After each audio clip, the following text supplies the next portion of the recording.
परेश बाबू ने कहा, विनय, ललिता को एक मुसीबत से उबारने के लिए तुम कोई दुस्साहसिक काम कर बैठो, ऐसा मैं नहीं चाहता। समाज की आलोचना का अधिक मूल्य नहीं है, जिसे लेकर आज इतनी हलचल है, 2 दिन बाद वह किसी को याद भी न रहेगा। विनय ललिता के प्रति कर्तव्य निभाने के लिए ही कमर कसकर आया था। इस विषय में स्वयं उसे जरा भी संदेह नहीं था। वह जानता था कि ऐसे विवाह से समाज में मुश्किल होगी। इससे भी अधिक गोरा बहुत ही नाराज होगा, लेकिन कर्तव्य बुद्धि के सहारे इन सब अप्रिय कल्पनाओं को उसने मन से निकाल दिया था। ऐसे मौके पर परेश बाबू ने जब सहसा उस कर्तव्य बुद्धि को एक बारगी बर्खास्त कर देना चाहा, तब विनय एकाएक उसे छोड़ ना सका। वह बोला, आप लोगों का स्नेह ऋण मैं कभी नहीं चुका सकूंगा। मेरी वजह से आपके परिवार में जरा सी अशांति हो, यह भी मेरे लिए असह्य है। परेश बाबू ने कहा, विनय, मेरी बात तुम ठीक तरह समझ नहीं पा रहे हो। हम लोगों के प्रति तुम्हारी जो श्रद्धा है वह मेरे लिए बड़ी प्रसन्नता की बात है, लेकिन उस श्रद्धा का कर्तव्य पूरा करने के लिए ही तुम मेरी कन्या से विवाह करने को प्रस्तुत हुए हो, यह मेरी कन्या के लिए श्रद्धा की बात नहीं है। इसलिए मैंने तुमसे कहा कि यह संकट ऐसा बड़ा नहीं है कि इसके लिए तुम्हारा त्याग स्वीकार करने की जरूरत हो। विनय को समझो, कर्तव्य के बोझ से तो छुट्टी मिल गई, लेकिन पिंजरे का द्वार खुला पाकर पंछी जैसे फड़फड़ाकर उड़ जाता है। विनय का मन छुटकारे के मार्ग पर वैसे नहीं दौड़ा, बल्कि वह तो हिलना ही नहीं चाहता। कर्तव्य बुद्धि का सहारा लेकर बहुत दिनों के संयम के बांध को उसने अनावश्यक कहकर तोड़ दिया था। जहां पहले मन डर डर कर पैर रखता था और अपराधी सा सकुचाकर लौट आता था, वहीं वह अब जड़ जमाकर बैठ गया है और अब उसे लौट लाना कठिन हो गया है। उसे हाथ पकड़कर जो कर्तव्य बुद्धि यहाँ तक लाई थी, वह कहती है, अब और आगे जाने की ज़रूरत नहीं है भाई, चलो लौट चले। पर मन कहता है, तुम्हें ज़रूरत ना हो तो तुम लौट जाओ, मैं तो बस यहीं रहूँगा। जब परेश बाबू ने कहीं कोई ओट नहीं छोड़ी, तब विनय ने कहा, आप ऐसा कभी ना सोचे कि मैं कर्तव्य के आह्वान पर एक कष्ट स्वीकार करने जा रहा हूँ। आप लोगों की स्वीकृति मिल जाए, इससे बड़ा सौभाग्य मेरे लिए और कुछ नहीं हो सकता। मुझे इतना ही भय है कि कहीं सत्य प्रेमी परेश बाबू ने बिना संकोच के कह दिया, तुम्हें जो भय है उसका कोई कारण नहीं है। सुचरिता से मैंने सुना है, ललिता का मन तुम्हारे प्रति विमुख नहीं है। विनय के मन में आनंद की लहर सी दौड़ गई। ललिता के मन का रहस्य सुचरिता जान गई है। उसने कब जाना, कैसे जाना, 2 सखियों में इशारे और अनुमान से जो बातचीत हुई होगी, उसके गहरे रहस्यमय सुख से विनय रोमांचित हो उठा। विनय ने कहा, यदि आप लोग मुझे इस योग्य समझे तो मेरे लिए इससे बड़े आनंद की बात और कुछ नहीं हो सकती। परेश बाबू ने कहा, तुम जरा रुको, एक बार मैं ऊपर हुआ हूँ। वह वरदा सुंदरी की राय लेने के लिए गए तो वरदा सुंदरी ने कहा, विनय को दीक्षा लेनी होगी। परेश बाबू ने कहा, वह तो लेनी ही होगी। वरदा सुंदरी ने कहा, यह पहले तय हो जाए, विनय को यहीं बुलवा लो ना। विनय के ऊपर आने पर वरदा सुंदरी ने कहा, जब दीक्षा का दिन तो ठीक करना होगा। विनय ने कहा, दीक्षा की क्या जरूरत है। वरदा सुंदरी ने कहा, जरूरत नहीं है, तुम क्या कह रहे हो, नहीं तो ब्रह्म समाज में तुम्हारा विवाह होगा कैसे। विनय चुपचाप सिर झुकाए बैठा रहा। वह उनके घर में विवाह के लिए राजी हुआ है, यह सुनकर ही परेश बाबू ने मान लिया था कि वह दीक्षा लेकर ब्रह्म समाज में प्रवेश करेगा। विनय ने कहा, ब्रह्म समाज के धर्म मत में तो श्रद्धा है और अब तक मेरा व्यवहार भी उनके विरुद्ध नहीं रहा, फिर भी क्या खास तौर से दीक्षा लेने की ज़रूरत है। वरदा सुंदरी ने कहा, जब मत मिलता ही है तब दीक्षा लेने में ही क्या हर्ज है। विनय ने कहा, मैं हिंदू समाज का कुछ नहीं हूँ, यह बात तो मैं कभी नहीं कह सकता। वरदा सुंदरी बोली, तब इस बारे में बात करना ही आपकी ज्यादती है। क्या आप हम लोगों पर उपकार करने के लिए दया करके मेरी लड़की से विवाह करने को राजी हुए हैं। विनय को गहरी ठेस पहुंची। उसे लगा कि उसका प्रस्ताव सचमुच उन लोगों के लिए अपमानजनक हो गया है। कुछ ही समय पहले सिविल मैरिज का कानून पास हुआ था। उस समय गोरा और विनय ने अखबारों में इस कानून के विरुद्ध बहुत कड़ी आलोचना की थी। आज उसी सिविल मैरिज को स्वीकार करके विनय घोषित करेगा कि मैं हिंदू नहीं हूँ, यह तो उसके लिए बड़ा मुश्किल होगा। विनय हिंदू समाज में रहकर ललिता से विवाह करेगा, यह प्रस्ताव परेश बाबू स्वीकार नहीं कर सके। एक लंबी सांस लेकर विनय उठ खड़ा हुआ और दोनों को नमस्कार करके बोला, मुझे क्षमा कर दीजिए, मैं अपना अपराध और नहीं बढ़ाऊंगा। यह कहकर विनय बाहर निकल आया। सीढ़ी के पास आकर उसने देखा सामने के बरामदे में एक कोने में ललिता एक छोटा डेस्क लिए अकेली बैठकर चिट्ठी लिख रही है। पैरों की आहट पाकर ललिता ने नज़र उठाकर विनय के चेहरे की ओर देखा। उसकी वह पल भर की चितवन विनय के मन को व्यथित कर गई। विनय के साथ ललिता का परिचय नया नहीं था। कितनी ही बार वह उसके चेहरे की ओर आंखें उठाकर देख चुकी थी, लेकिन आज की इस चितवन में ना जाने कैसा रहस्य था। सुचरिता ने ललिता के मन का जो रहस्य जान लिया है, वही रहस्य आज ललिता की काली आंखों की पलकों की छाया में करुणा से पूरित एक सजल स्निग्ध मेघ सा विनय को दिखाई दिया। विनय की भी पल भर की दृष्टि में उसके हृदय की सारी वेदना बिजली सी कौंध गई। वह बिना बातचीत किए ललिता को नमस्कार करके सीढ़ियां उतरकर चला गया। जेल से बाहर आते ही गोरा ने देखा परेश बाबू और विनय फाटक के बाहर उसकी प्रतीक्षा कर रहे थे। 1 महीना कोई ज़्यादा लंबा नहीं है। 1 महीने से भी अधिक समय गोरा बंधु बांधवों से अलग होकर भ्रमण करता रहा है, लेकिन जेल के 1 महीने में विच्छेद के उपरांत बाहर आकर परेश बाबू और विनय को देखकर उसे ऐसा लगा मानो उसने पुराने बांधवों के परिचित संसार में फिर से जन्म लिया हो। उसी राजपथ पर खुले आकाश के नीचे प्रभात के प्रकाश में परेश बाबू के शांत सौम्य स्नेहपूर्ण चेहरे को देखकर उसने जिस भक्ति और आनंद से उसकी चरण धूलि ली, वैसे पहले कभी नहीं ली थी। परेश बाबू ने उसे गले से लगा लिया। विनय का हाथ पकड़कर हंसकर गोरा ने कहा, विनय, स्कूल से लेकर बराबर तुम्हारा साथ ही शिक्षा पाता आया हूँ, लेकिन इस स्कूल में तो चकमा देकर तुमसे आगे निकल गया। विनय हंस नहीं सका, कुछ कह भी ना सका। जेल के अपरिचित दुखों के भीतर से होकर उसका बंधु उसके लिए मानो बंधु से कुछ बड़ा होकर बाहर आया है। एक गंभीर मनोभाव में वह चुप ही रह गया। गोरा ने पूछा, माँ कैसी है? विनय ने कहा, अच्छी तरह है। परेश बाबू ने कहा, चलो भाई, गाड़ी तुम्हारे लिए इंतजार कर रही है। तीनों गाड़ी पर सवार हो रहे थे कि हाँफता हुआ अविनाश आ पहुंचा। उसके पीछे पीछे लड़कों की टोली भी थी।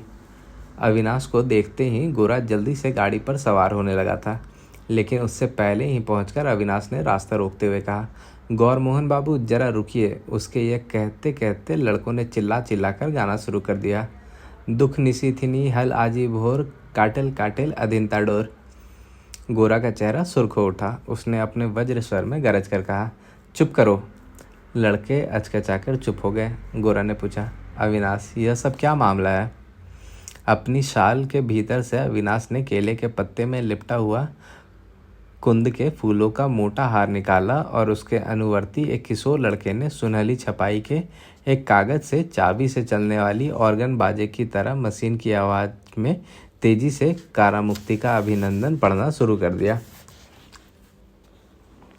अविनाश की माला को खींच से एक और हटाते हुए गोरा ने दबे हुए गुस्से से कहा, जान पड़ता है अब तुम्हारा नाटक शुरू हुआ। आज सड़क पर अपनी पार्टी के साथ मेरा स्वांग सजाने के लिए ही क्या तुम 1 महीने से राह देख रहे थे?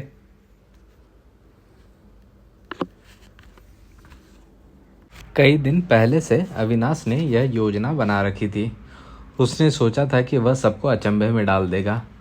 हम जिस समय की बात कह रहे हैं, उस समय ऐसे योजनाओं का चलन नहीं था। अविनाश ने अपनी मंत्रणा में विनय को भी शामिल नहीं किया था। इस अपूर्व कार्य की सारी वाहवाही वही लेगा, यही उसका विचार था। यहाँ तक कि अखबारों के लिए उसका विवरण भी उसने स्वयं लिखकर तैयार किया था। लौटते ही उसकी बाकी खाना पूरी करके छपने भेज देगा। गोरा के तिरस्कार से क्षुब्ध होकर अविनाश बोला, आप गलत कह रहे हैं। आपने कारावास में जो दुख भोगा है, हम लोगों ने उससे जरा भी काम नहीं सहा। इस 1 महीने से बराबर हम लोगों का हृदय भी त्रिशाग्नि में जलता रहा है।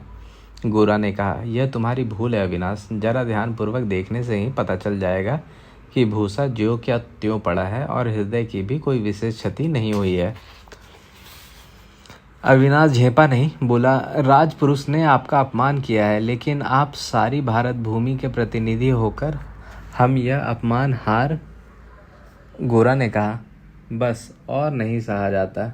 और अविनाश को तथा उसके गुट को एक तरफ हटाता हुआ बोला, परेश बाबू आइए, गाड़ी पर सवार होइए। गाड़ी पर सवार होकर परेश बाबू की जान में जान आई। गोरा और विनय भी पीछे पीछे सवार हो गए। स्टीमर पर सवार होकर अगले दिन गोरा घर पहुंच गया। बाहर ही उसने देखा उसके गुट के लोगों ने भीड़ लगा रखी थी। किसी तरह उनसे छुटकारा पाकर वह भीतर आनंदमयी के पास पहुंचा। वह आज सवेरे ही नहा धोकर तैयार बैठी थी। गोरा ने जाकर उनके चरणों को छूकर प्रणाम किया तो उनकी आंखों से झरझर आंसू बहने लगे। जो आंसू इतने दिनों तक उन्होंने रोके रखे थे, आज तक किसी तरह नहीं रुके। गंगा स्नान करके कृष्णदयाल के लौटने पर गोरा उनसे मिलने गया। उसने दूर से ही उन्हें प्रणाम किया, उनके चरण नहीं छुए। सकुचाकर कृष्णदयाल दूर आसन पर बैठे। गोरा ने कहा, बाबा मैं एक प्रायश्चित करना चाहता हूँ। कृष्णदयाल ने कहा, उसकी तो कोई ज़रूरत नहीं दिखाई देती। गोरा ने कहा, मुझे जेल में और तो कोई कष्ट नहीं था, पर यही लगता रहता था कि मैं अपवित्र हो गया हूँ। यह ग्लानि अब भी है, इसलिए प्रायश्चित करना ही होगा। चिंतित होकर कृष्णदयाल ने कहा, नहीं नहीं, तुम्हारे इतना सोचने की जरूरत नहीं है, मैं तो इसकी सम्मति नहीं दे सकता। गोरा ने कहा, अच्छा तो इस बारे में मैं पंडितों की राय ले लूँ? कृष्णदयाल बोले, किसी पंडित की राय नहीं लेनी होगी, मैं ही तुम्हें विधान देता हूँ। तुम्हें प्रायश्चित की जरूरत नहीं है। कृष्णदयाल जैसे आचार विचार और छुआछूत मानने वाले व्यक्ति भी गोरा के लिए किसी तरह का नियम संयम स्वीकार करना नहीं चाहते। न केवल स्वीकार नहीं करते, बल्कि एक बारगी तो उसके विरुद्ध अड़कर बैठ जाते हैं। इसका कारण आज तक गोरा नहीं समझ सका। भोजन के लिए आज आनंदमयी ने गोरा के साथ ही विनय का आसन बिछाया था। गोरा ने कहा, माँ विनय का आसन को थोड़ा दूर कर दो। अचकचाकर आनंदमयी ने कहा, क्यों, विनय ने क्या अपराध किया है? गोरा ने कहा, विनय ने कुछ नहीं किया, मैंने ही किया है, मैं अपवित्र हूँ। आनंदमयी ने कहा, सो हुआ करे, विनय इतना शुद्ध अशुद्ध नहीं मानता। गोरा ने कहा, विनय नहीं मानता, किंतु मैं तो मानता हूँ। भोजन के बाद दोनों बंधु जब ऊपर के सूने कमरे में जाकर बैठ गए, तब उन्हें एक दूसरे को कहने के लिए कोई बात ही नहीं सूझी। इस एक महीने में जो एक बात विनय के लिए सबसे ज़्यादा महत्व की हो उठी थी, वही वह कैसे गोरा के सामने छेड़े, यह वह सोच नहीं पा रहा था। परेश बाबू के घर के लोगों के बारे में गोरा के मन में भी एक जिज्ञासा थी, पर उसने कुछ भी ना कहा। विनय ही बात छेड़ेगा, यह सोचकर प्रतीक्षा करता रहा। हालांकि उसने परेश बाबू से यह बात पूछ ली थी कि घर के सब लोग कैसे हैं, लेकिन वह तो केवल शिष्टाचार का सवाल था। वे सब अच्छी तरह है, मात्र इतनी खबर से अधिक विस्तृत विवरण जानने के लिए उसका मन आतुर था। इसी समय महिम कमरे में आए। सीढ़ी चढ़ने के परिश्रम से थोड़ी देर हाँफने के बाद बैठकर बोले, विनय इतने दिन तो गोरा का इंतजार रहा, अब तो और कोई बात नहीं है। अब दिन और मुहूर्त तय कर लिया जाए। क्या राय है गोरा, क्या बात हो रही है, यह तो समझ रहे हो ना? गोरा कुछ कहे बिना धीरे से हंस दिया। महिम बोले, हंसते हो? तुम सोच रहे होगे अभी तक दादा यह बात नहीं भूले, लेकिन कन्या तो स्वप्न नहीं है। मैं स्पष्ट देख सकता हूँ, वह एक ठोस पदार्थ है, भूलने की गुंजाइश नहीं है, हंसने की भी बात नहीं है। गोरा, अब जैसा भी हो तय कर देना चाहिए। गोरा ने कहा, तय करना जिनका काम है वे तो स्वयं मौजूद है। महिम ने कहा, सत्यानाश, उनका तो अपना ही कुछ ठीक नहीं है, वे क्या ठीक करेंगे? तुम आ गए हो, अब सारा भार तुम्हारे ऊपर ही है। विनय आज गंभीर होकर चुप ही रहा। अपने स्वभाव सिद्ध हास्य से बात टालने की भी उसने कोशिश नहीं की। गोरा जान गया कि कहीं कोई अड़चन है। बोला, मैं निमंत्रण पहुंचाने का काम भर ले सकता हूं, परोसने को भी राजी हूं, लेकिन यह भार मैं नहीं ले सकता कि विनय तुम्हारी कन्या से विवाह करेंगे ही। जिनके निर्देशन में यह सब काम दुनिया में होते हैं, उनसे भी मेरी कोई खास जान पहचान नहीं है। मैं भी दूर से ही नमस्कार करता रहा हूँ। महिम बोले, तुम्हारे दूर रहने से ही वे दूर ही रह जाएंगे, यह मत सोचो। अचानक कब आकर चौंका देंगे, कुछ कहा नहीं जा सकता। तुम्हारे बारे में उनका क्या इरादा है, यह तो ठीक ठीक नहीं कह सकता, लेकिन इनको लेकर तो एक विकट समस्या उठ खड़ी हुई है। सारी जिम्मेदारी अकेले प्रजापति ठाकुर पर ना छोड़कर खुद भी कुछ उपाय ना करोगे तो अंत में पछताना भी पड़ सकता है, यह मैं कह देता हूँ। गोरा ने कहा, जो भार मेरा नहीं है उसे ना लेकर पछताने को मैं तैयार हूँ, लेकिन उसे लेकर पछताना तो और भी मुश्किल होगा, उसी से बचना चाहता हूँ। महिम ने कहा, ब्राह्मण का लड़का जात कुल मान सब गंवा देगा तो तुम बैठे देखते रहोगे? देश भर के लोगों के हिंदुत्व की रक्षा के लिए तो तुम्हें नींद नहीं आती, और इधर तुम्हारा अपना परम बंधु जात को नदी में बहाकर ब्रह्म समाज में विवाह कर बैठे तो लोगों को क्या मुंह दिखाओगे? विनय, तुम शायद नाराज हो रहे होगे, लेकिन तुम्हारी पीठ पीछे बहुत से लोग ये सब बातें गोरा से कहते बल्कि कहने को छटपटा रहे हैं। मैं सामने ही कह रहा हूँ, यह सभी के लिए उचित ही होगा। अगर अफवाह झूठी ही हो तो कह देने से ही खत्म हो जाएगी, और अगर सच हो तो सोच समझ लेना होगा। महिम चले गए तब भी विनय कुछ नहीं बोला। गोरा ने पूछा, क्यों विनय, क्या मामला है?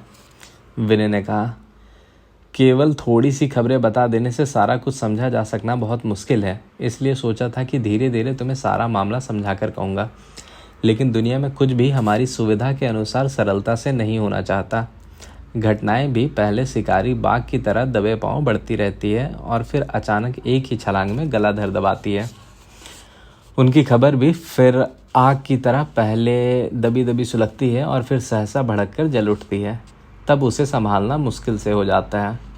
इसलिए कभी कभी सोचता हूँ, कर्म मात्र त्याग करके बिल्कुल जड़ होकर बैठने में ही इंसान की मुक्ति है। गोरा ने हंसकर कहा, तुम्हारे अकेले जड़ होकर बैठने से कहाँ मुक्ति मिलेगी, जब तक सारी दुनिया ही साथ साथ जड़ ना हो जाए। जब तक वह तुम्हें स्थिर क्यों रहने देगी? उल्टे इससे तो और मुश्किल हो जाएगी। दुनिया जब काम कर रही है तब तुम भी यदि काम ना करोगे तो ठगे ही जाओगे। इसलिए यही देखना होगा कि घटना तुम्हारी असावधानी में ही ना हो जाए। ऐसा ना हो जाए कि और सब तो आगे बढ़ जाए और तुम तैयार भी ना रहो। विनय ने कहा, यही बात ठीक है, मैं ही तैयार नहीं रहता। इस बार भी मैं तैयार नहीं था। किस तरफ क्या हो रहा है मैं समझ ही नहीं सका, लेकिन अब हो ही गया तो उसका दायित्व तो लेना ही होगा। जिसका शुरू में ना होना ही अच्छा था, उसे आज अप्रिय होने पर भी अस्वीकार नहीं किया जा सकता। गोरा ने कहा, हुआ क्या है यह जाने बिना उसके बारे में कोई सही राय दे सकना मेरे लिए तो कठिन है। खड़े होकर विनय ने कह ही डाला, अनिवार्य घटनाओं के कारण ललिता के साथ मेरा संबंध ऐसे मोड़ पर आ पहुंचा है कि यदि उससे विवाह ना करूं तो उसे समाज में हमेशा के लिए अकारण अपमान और अन्याय सहते रहना पड़ेगा। गोरा ने कहा, कैसा मोड़ है, मैं भी तो समझूं। विनय ने कहा, वह लंबी बात है, धीरे धीरे सब बताऊंगा, लेकिन इतना तो फिलहाल तुम मान ही लो। गोरा ने कहा, अच्छा मान ही लेता हूँ। मुझे इस बारे में ही कहना है कि घटना अगर अनिवार्य हो तो उसका दुख भी निश्चित ही है। समाज में अगर ललिता को अपमान भोगना ही है तो इसका कोई उपाय नहीं है। विनय ने कहा, किंतु उसका निवारण करना तो मेरे बस की बात है। गोरा ने कहा, है तब तो अच्छा ही है, लेकिन जबरदस्ती ऐसी बात कहने से तो नहीं चलेगा। जरूरत होने पर चोरी करना या खून करना भी इंसान के बस की बात होती है, लेकिन क्या सचमुच उसके बस की होती है? ललिता से विवाह करके तुम ललिता के प्रति कर्तव्य पूरा करना चाहते हो, लेकिन वही क्या तुम्हारा सबसे बड़ा कर्तव्य है? क्या समाज के प्रति कोई कर्तव्य नहीं है? समाज के प्रति कर्तव्य का स्मरण करके ही ब्रह्म विवाह के लिए विनय राजी नहीं हुआ। यह बात उसने नहीं कही। वह बहस पर तुल गया। बोला, इस मामले में शायद मेरी राय तुमसे कभी नहीं मिलेगी। मैं व्यक्ति की ओर खींचकर समाज के विरुद्ध कुछ नहीं कर रहा हूँ। मैं तो यह कह रहा हूँ कि व्यक्ति और समाज दोनों के ऊपर धर्म है, उसी पर दृष्टि रखकर चलना होगा। जैसे व्यक्ति को बचाना मेरा चरम कर्तव्य नहीं, वैसे ही समाज को बचाना भी चरम कर्तव्य नहीं है। एकमात्र धर्म को बचाना ही मेरा चरम लक्ष्य है। गोरा ने कहा, व्यक्ति भी नहीं, समाज भी नहीं, किंतु फिर भी धर्म है, ऐसे धर्म को मैं नहीं मानता। विनय को गुस्सा आ गया। बोला, मैं मानता हूँ। व्यक्ति और समाज की भीति पर धर्म नहीं खड़ा है, बल्कि धर्म की भीति पर व्यक्ति और समाज स्थित है। जिसे समाज चाहता है धर्म कहकर उसी को मानना पड़े तो समाज की ही मुसीबत हो जाए। अगर समाज मेरी किसी न्याय संगत स्वाधीनता में बाधा दे तो उस अनुचित बाधा को हटाकर ही समाज के प्रति कर्तव्य पूरा होता है। ललिता से विवाह करना यदि मेरा अन्याय ना हो बल्कि उचित हो, तब समाज के विरोध के कारण ही उससे हट जाना मेरे लिए अधर्म होगा। गोरा ने कहा, न्याय और अन्याय क्या अकेले तुम ही से बंधे हैं? इस विवाह से अपनी भावी संतान को तुम किस स्थिति में डाल दोगे, यह क्यों नहीं सोचते? विनय ने कहा, इस तरह सोचते रहकर ही तो मनुष्य सामाजिक अन्याय को चिरस्थायी बना देता है। तब फिर साहबों अफसरों की लातें खाता हुआ जो किरानी बाबू हमेशा अपमान सहता चला जाता है, उसी को फिर क्यों दोष देते हो? वे भी तो संतान की ही बात सोचते हैं। विनय गोरा से बहस में जहां आ पहुंचा था, इससे पहले उसकी वह स्थिति नहीं थी। कुछ पहले ही समाज से विच्छेद की संभावना से उसका मन व्याकुल हो उठा था। इस बारे में उसने अपने साथ किसी प्रकार की बहस नहीं की थी, और यदि गोरा के साथ बहस ना उठ खड़ी हुई होती तो विनय का मन अपने पुराने संस्कारों के अनुसार उसकी वर्तमान प्रवृत्ति से उल्टी दिशा में ही चलता रहता। लेकिन बहस करते करते उसकी प्रवृत्ति कर्तव्य बुद्धि का सहारा लेकर धीरे धीरे बल पकड़ने लगी। गोरा से जोर की बहस छिड़ गई। गोरा ऐसी बहस में युक्तियां देने की ओर ना जाकर बहुत जोर शोर से अपनी बात कहता था। इतने जोर से कम ही लोग अपनी बात कहते होंगे। आज भी उसने इसी जोर से विनय की सारी बातें ठेलकर गिरा देनी चाहिए, लेकिन आज उसे बाधा का सामना करना पड़ा। जब तक एक ओर गोरा और दूसरी ओर विनय का केवल मत था, तब तक विनय हार मानता आया था। लेकिन आज दोनों ओर दो वास्तविक मनुष्य थे। आज गोरा किसी वायव्य अस्त्र से किसी दूसरे वायव्य अस्त्र को नहीं काट रहा था। आज बाण जहां आकर गिरते थे, वहां वेदना भरा मनुष्य का हृदय था। अंततः गोरा ने कहा, मैं तुमसे दलीलबाजी नहीं करना चाहता। इसमें तर्क करने लायक खास कोई बात नहीं है। यह तो हृदय से समझने की बात है। ब्रह्म समाजी लड़की से विवाह करके तुम देश के साधारण लोगों से अपने को अलग कर लेना चाहते हो। यही मेरे लिए बड़े खेद की बात है। ऐसा काम तुम कर सकते हो, मैं किसी तरह नहीं कर सकता। यही तुम में और मुझ में अंतर है, ज्ञान में या बुद्धि में नहीं। जहाँ मेरा प्रेम है वहाँ तुम्हारा प्रेम नहीं। जहाँ तुम छुरी मारकर अपने को मुक्त कर लेना चाहते हो, वहाँ तुम्हें कोई दर्द नहीं होता।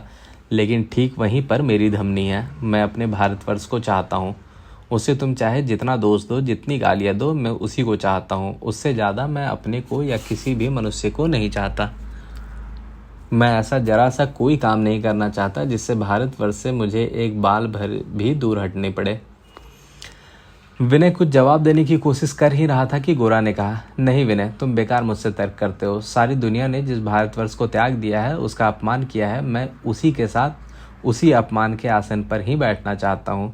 यही मेरा जाति भेद का भारतवर्ष, कुसंस्कारों का भारतवर्ष, मूर्ति पूजक भारतवर्ष। अगर तुम इससे अलग होना चाहते हो तो तुम्हें मुझसे भी अलग होना होगा। गोरा इतना कहते हुए उठकर कमरे में बाहर आकर छत पर टहलने लगा। विनय चुपचाप बैठा रहा। तभी नौकर ने आकर गोरा को खबर दी कि बहुत से बाबू लोग उससे मिलने के लिए नीचे प्रतीक्षा कर रहे हैं। भागने का एक बहाना पाकर गोरा को तसल्ली हुई। वह नीचे चला गया। बाहर आकर उसने देखा कि बहुत से लोगों के साथ अविनाश भी आया हुआ है। गोरा ने समझ लिया था कि अविनाश नाराज हो गया है, लेकिन नाराजगी का कोई चिन्ह नहीं दिखाए गए।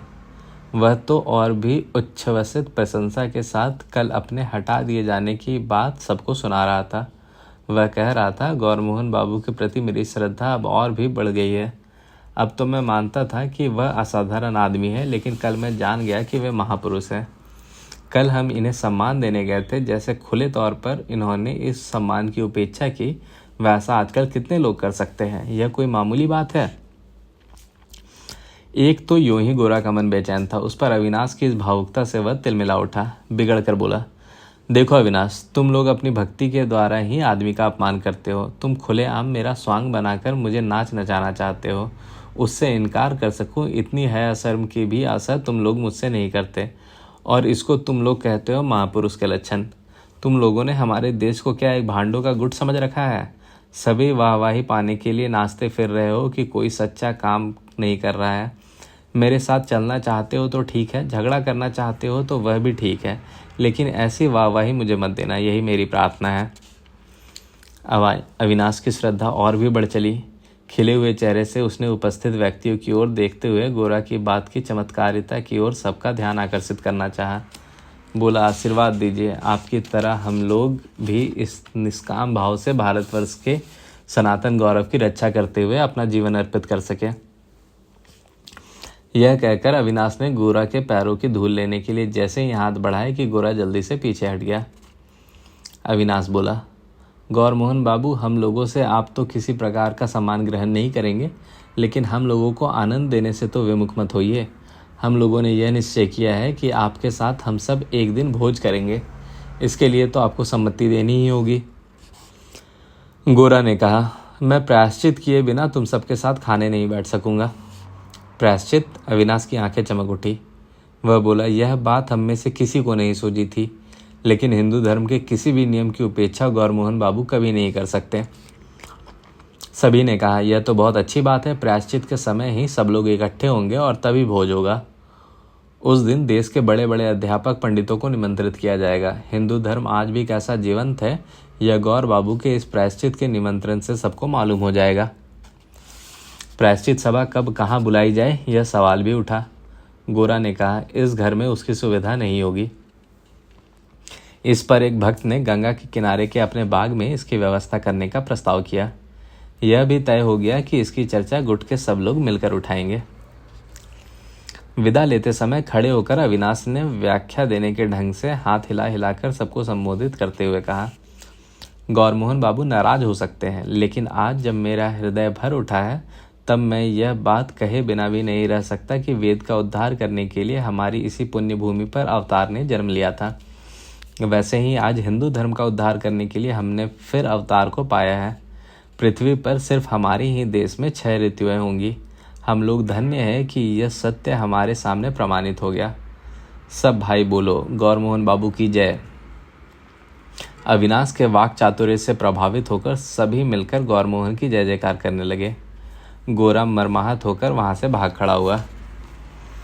जेल से मुक्ति पाने के बाद इस समय एक अवसाद सा गोरा के मन में छा गया। जेल में रहता हुआ अनेक बार वह कल्पना करता रहा था कि देश के लिए नए उत्साह से काम करेगा, लेकिन आज बार बार वह अपने आप से यही पूछने लगा, हाय मेरा देश कहाँ है? देश क्या केवल मुझ अकेले के पास है? जीवन के सभी संकल्पों की बचपन से जिस बंधु के साथ चर्चा करता रहा, वह आज इतने दिनों बाद महज एक स्त्री से विवाह करने के लिए अपने देश के सारे अतीत और भविष्य से पल भर में इस निर्मम भाव से अलग हो जाने को तत्पर हो गया। जिन्हें सब मेरे गुट के लोग कहते हैं, इतने दिन उन्हें इतना समझाने बुझाने के बाद भी उन्होंने आज यही समझा कि मैंने केवल हिंदुत्व का उद्धार करने के लिए अवतार ग्रहण किया है और मैं केवल मूर्तिमान शास्त्रवाचन हूँ। भारतवर्ष को कहीं स्थान नहीं मिला। 6 ऋतुएं, भारतवर्ष में 6 ऋतुएं हैं। 6 ऋतुओं के षड्यंत्र में अगर अविनाश जैसे फल ही फलने को था तो 2-4 ऋतुएं कम होने से भी कोई हर्ज ना होता। नौकर ने आकर सूचना दी, माँ गोरा को बुला रही है। सहसा गोरा चौंक सा उठा। मन ही मन उठा, माँ बुला रही है। इस बात को उसने जैसे एक नया अर्थ देकर सुना। उसने कहा, और जो हो, मेरी तो माँ है और उन्होंने ही मुझे बुलाया है। वही मुझे सबसे मिला देंगी। वे किसी से कोई भेद न रखेंगी। मैं देखूं कि जो भी मेरे अपने हैं वे उनके पास बैठे हैं।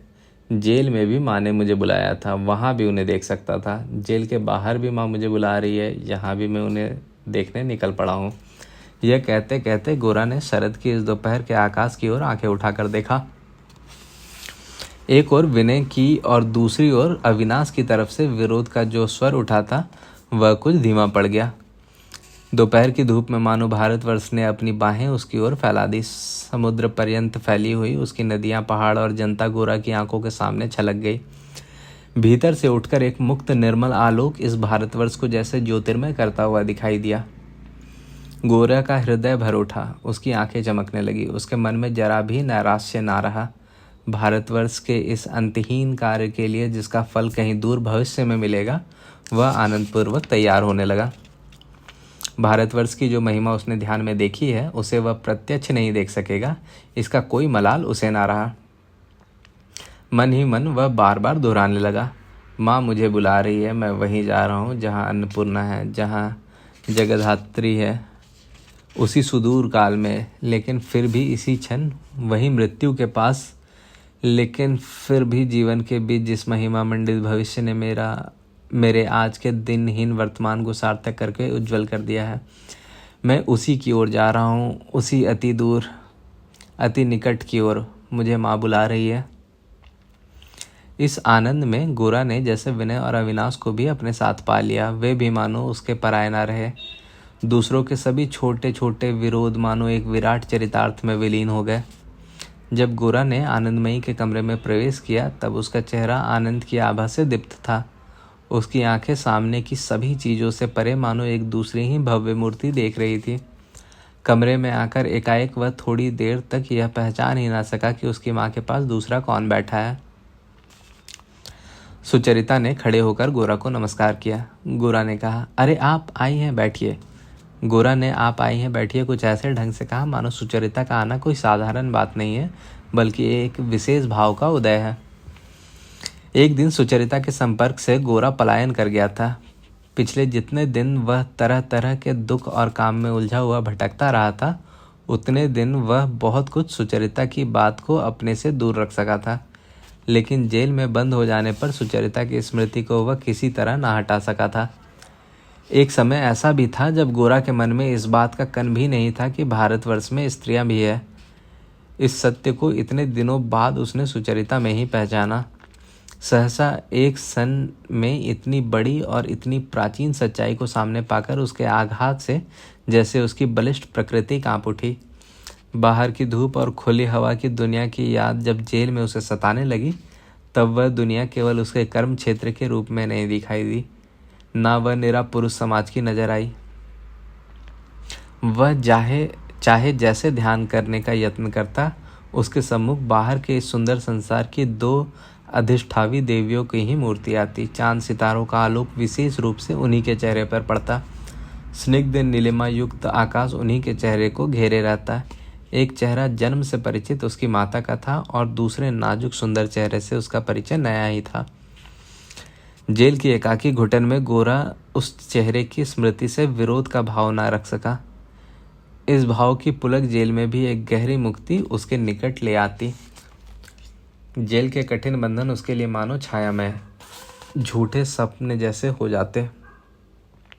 स्पंदित हृदय के सूक्ष्म तिरंगे जेल की दीवारों को भेदकर आकाश में मिलकर जहाँ के फूल पत्तों में लहराती रहती और कर्म क्षेत्र में लय होती रहती।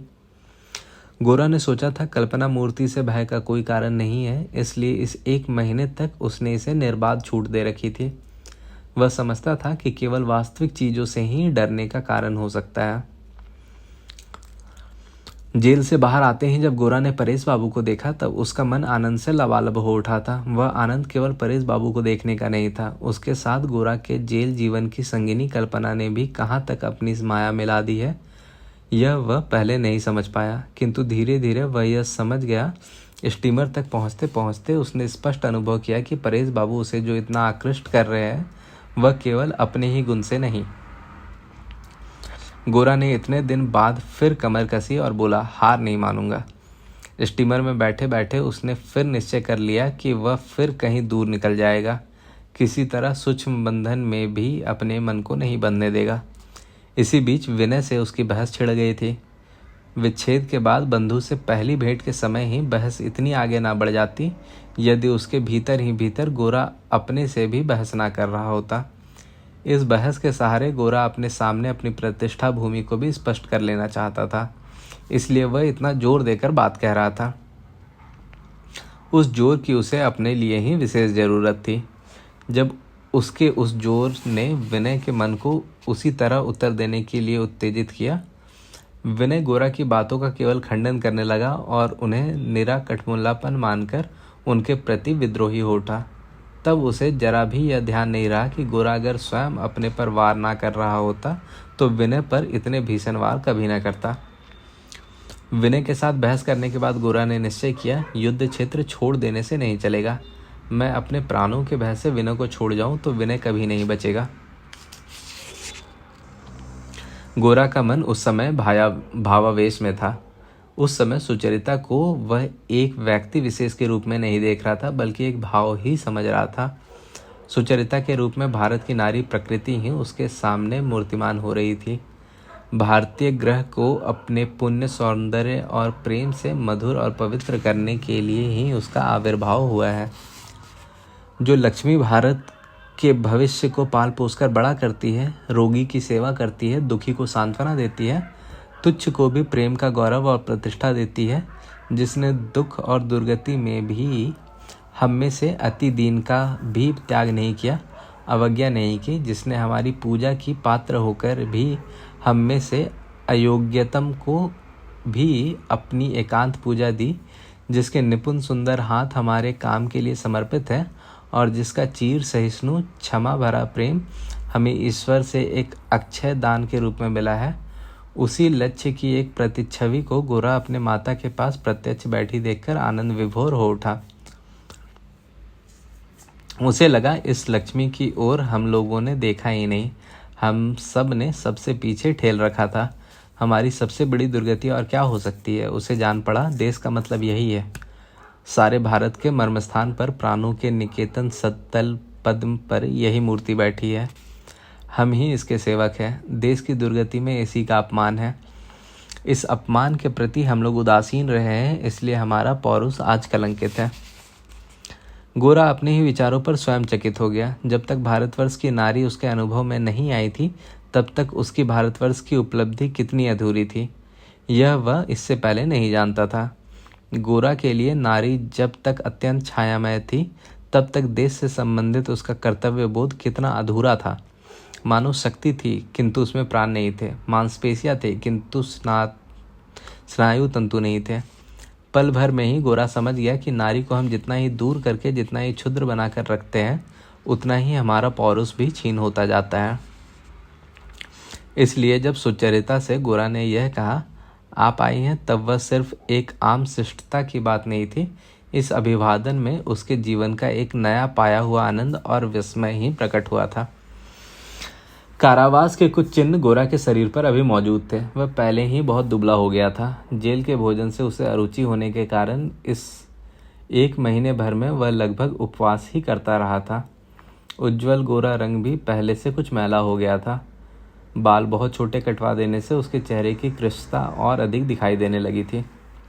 सुचरिता के मन में गोरा के शरीर की इस क्षीणता से ही एक विशेष वेदना जनित चिंता जाग उठी। प्रणाम करके गोरा के पैरों की धूल लेने को उसका मन तड़प उठा। उसे गोरा ऐसे उद्दीप्त आग की शुद्ध अग्नि शिखा सा प्रकाशमान दिखाई दिया, जिसमें धुआं या लकड़ी कुछ भी ना दिखाई दे रहा हो। एक करुणा मिश्रित भक्ति के आवेश से सुचरिता का हृदय कांपने लगा। उसके मुंह से कोई बात ना निकल सकी। आनंदमयी ने कहा, मेरी लड़की होती तो मुझे कितना सुख होता है, यह मैं अब समझ सकी हूँ। गोरा तू जितने दिन नहीं था, सुचरिता मुझे इतनी सांत्वना देती रही है कि मैं कह नहीं सकती। पहले तो इनका परिचय मेरे साथ नहीं था, लेकिन दुख के समय दुनिया की बहुत सी बड़ी और अच्छी चीज़ों से परिचय हो जाता है। दुख का यह गौरव अब समझ सकी हूँ। दुख में ईश्वर कहाँ कहाँ से सांत्वना पहुँचा सकते हैं, यह हम हमेशा जान नहीं पाते, इसलिए दुख पाते हैं। बेटी तुम लजा रही हो, लेकिन मेरे दुख के समय तुमने मुझे कितना सुख दिया है, यह बात तुम्हारे सामने भी कहे बिना मैं कैसे रह सकती हूँ। सुचरिता के लज्जा से लाल चेहरे की ओर एक बार कृतज्ञता भरी दृष्टि से देखकर गोरा आनंदमयी से बोला, माँ, तुम्हारे दुख के दिन यह तुम्हारे दुख का भार लेने आई थी, और आज तुम्हारे सुख के दिन भी तुम्हारे सुख को बढ़ाने आई है। जिनका दिल बड़ा होता है, ऐसी उदारता उन्हीं में होती है। विनय ने सुचरिता का संकोच देखकर कहा, दीदी, चोरी के पकड़े जाने पर उससे चारों ओर से मार पड़ती है। आज तुम इन सबके हाथों पड़ गई हो, उसी का फल भोग रही हो। अब भागकर कहाँ जाओगी? मैं तो तुम्हें बहुत दिन से पहचानता हूँ, किंतु मैंने किसी के सामने कभी भंडाफोड़ नहीं किया। चुप ही बैठा रहा हूँ, पर मन ही मन जानता रहा हूँ कि कोई भी बात बहुत दिन तक गुप्त नहीं रह सकती। हंसकर आनंदमयी बोली, तुम तो जरूर ही चुप रहे हो। बड़ा आया चुप बैठा रहने वाला। इसने जिस दिन से तुम लोगों को जाना है, उसी दिन से यह तुम लोगों का गुणगान करते करते मानो अघाता नहीं है। विनय ने कहा, यह सुन लो दीदी, मैं गुणग्राही हूँ, अकृतज्ञ नहीं हूँ। इसके गवाह और सबूत सब हाजिर हैं। सुचरिता ने कहा, इससे तो आपके ही गुणों का परिचय मिलता है।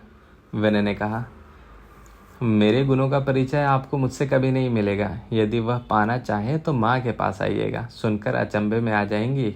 उनके मुंह से सुनकर तो मैं ही विस्मित हो जाता हूँ। मेरा जीवन चरित्र अगर माँ लिखे तो मैं जल्दी ही मर जाने को तैयार हूँ। आनंदमयी ने कहा, जरा सुनो तो इस लड़के की बात। गोरा बोला, विनय, तुम्हारे माँ बाप ने तुम्हारा नाम ही ठीक ही रखा था। विनय ने कहा, जान पड़ता है उन्होंने मुझसे और किसी गुण का कोई उम्मीद ही नहीं की, इसलिए विनय की गुण की दुहाई दी, नहीं तो दुनिया में बड़ी हंसाई होती। इस प्रकार पहली भेंट का संकोच दूर हो गया। सुचरिता ने विदा लेते समय विनय से कहा, आप एक बार हमारी तरफ नहीं आएंगे? सुचरिता ने विनय से तो आने के लिए कह दिया, पर गोरा से नहीं कह सकी। गोरा ने इसका ठीक मतलब नहीं समझा और उसके मन को कुछ चोट पहुंची। विनय सहज ही सबके बीच अपना स्थान बना लेता है, किंतु गोरा वैसा नहीं कर सकता। इसके लिए गोरा को इससे पहले कभी कोई पछतावा नहीं हुआ था, लेकिन आज अपनी प्रकृति की इस कमी को उसने कमी के रूप में ही पहचाना।